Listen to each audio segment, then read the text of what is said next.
Hello বন্ধুরা, মৈনাক চলে এলাম নতুন একটা ভিডিওতে। আজকে এই ভিডিওতে আমরা কথা বলবো চিরদিনই তুমি যে আমার এই ধারাবাহিকটাকে কেন্দ্র করে। হ্যাঁ, এই ধারাবাহিকটাকে কেন্দ্র করে এখন এত কথাবার্তা বলছি, তার একটাই কারণ হচ্ছে, দেখো অলরেডি তোমাদেরকে জানিয়েছি দিতিপ্রিয়া রায় এই সিরিয়ালটা থেকে ছেড়ে চলে গিয়েছেন। তিনি জিতু কামালের সাথে কাজ করতে চাইছেন না, এই খবরগুলো তোমাদেরকে আমি আগেই জানিয়েছি। এবং অনেক দর্শক এখনো পর্যন্ত চাইছে জিতু কামাল এবং দিতিপ্রিয়া রায়, মানে জিতু দিতিপ্রিয়া এই জুটিটা আবারও একসাথে কাজ করুক। তবে দেখো, দিতিপ্রিয়া রায় কিন্তু লিখিতভাবে আর্টিস্ট ফোরামে পুরো ব্যাপারটা জানিয়ে দিয়েছেন, তিনি আর জিতু কামালের সাথে কাজ করবেন না। এটা কিন্তু তিনি ক্লিয়ারলি জানিয়ে দিয়েছেন। এবং এটা দেখো একদিক থেকে আমার জন্য কিন্তু ভালোই, কারণ এত ঝামেলা, এত কন্ট্রোভার্সি, তারপর অ্যাটলিস্ট এই সিরিয়ালটা বা এই ধারাবাহিকটা নিজের সুস্থভাবে সুস্থ গতিতে এগোবে, এটাই যা ভালো খবর।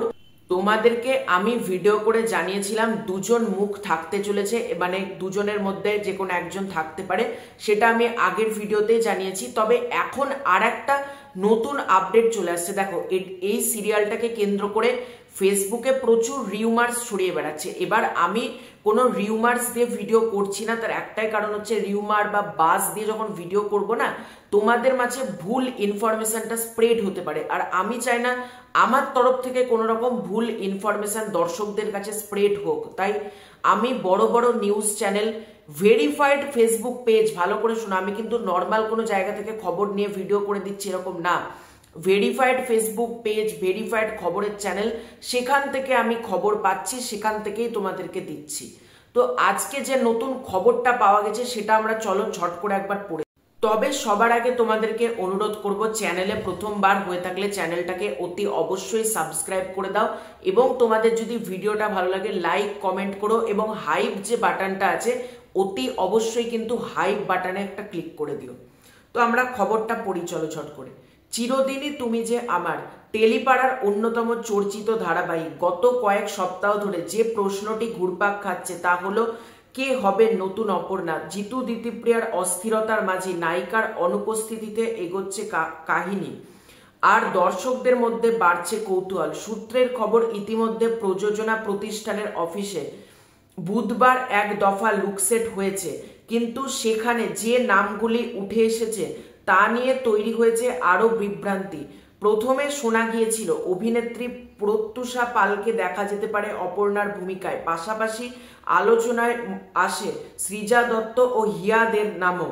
তবে সংশ্লিষ্ট মহলের দাবি, এবার পুরনো কোনো মুখ নয়, ভালো করে শোনো, এবার পুরনো কোনো মুখ নয়, নতুন কাউকে চায় প্রযোজকরা। জানা যাচ্ছে 4জন অভিনেত্রীকে নিয়ে লুকসেট ইতিমধ্যে সম্পন্ন হয়েছে, তাদের মধ্যে কেউ নাকি হতে পারে নতুন অপর্ণা। তবে এখনো চূড়ান্ত সিদ্ধান্তে পৌঁছায়নি সংস্থা, ফলে দর্শকদের কৌতূহল আরো খানিকটা বাড়লো। এখান থেকেই খবরটা করা হয়েছে। এবার আমরা আনন্দবাজার পত্রিকা থেকে কি খবর হয়েছে সেটা চলো ঝট করে একবার পড়ে নিই। আনন্দবাজার পত্রিকার আগে তোমাদেরকে যেখান থেকে খবরটা পড়লাম সেটা হচ্ছে পুরোপুরি অফিসিয়াল জায়গা, ভেরিফাইড পেজ থেকে কিন্তু তোমাদেরকে খবরটা পড়লাম। এবার আমরা আনন্দবাজার থেকে পড়বো, কারণ আমরা আনন্দবাজারে তারপর থেকেই ডিটেলসে লেখা রয়েছে ওই খবরটার সাথে। তো আমরা পড়ি, অপর্ণা হওয়ার প্রতিযোগিতায় টেলিপাড়ার 2 জনপ্রিয় মুখ, কাকে বেছে নেওয়া হবে জিতুর নায়িকা হিসেবে?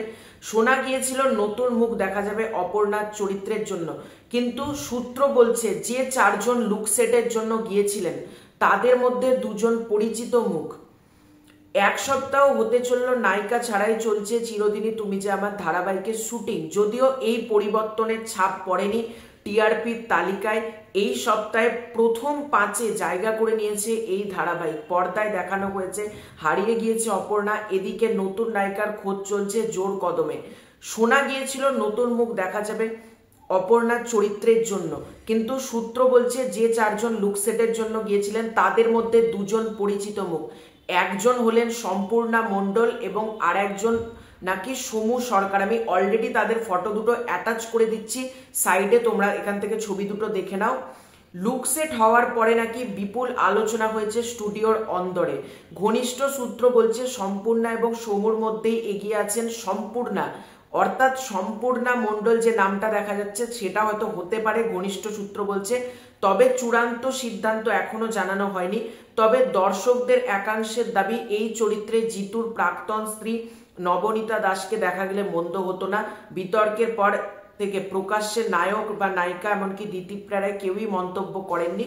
এইটা আমরা ব্যাপারটা দেখলাম। এবার দেখো, অলরেডি যেটা জানতে পারা যাচ্ছে 4 জনের লুক সেট কমপ্লিট হয়ে গিয়েছে, তার মধ্যে যে কোনো একজন থাকতে চলেছে। যেটা অফিসিয়ালি কে থাকতে চলেছে হয়তো খুব তাড়াতাড়ি, আর বেশি দিন না, হয়তো 1 সপ্তাহ বা 10 দিন, তার মধ্যেই হয়তো অ্যানাউন্সমেন্ট চলে আসবে যে ফাইনালি কাকে এই চরিত্রটা দেওয়া হলো। এবং একদিক দিয়ে ভালো, যদি কোনো নতুন মুখ থাকে তাহলে একজন নতুন ফেস সে উঠে এলো।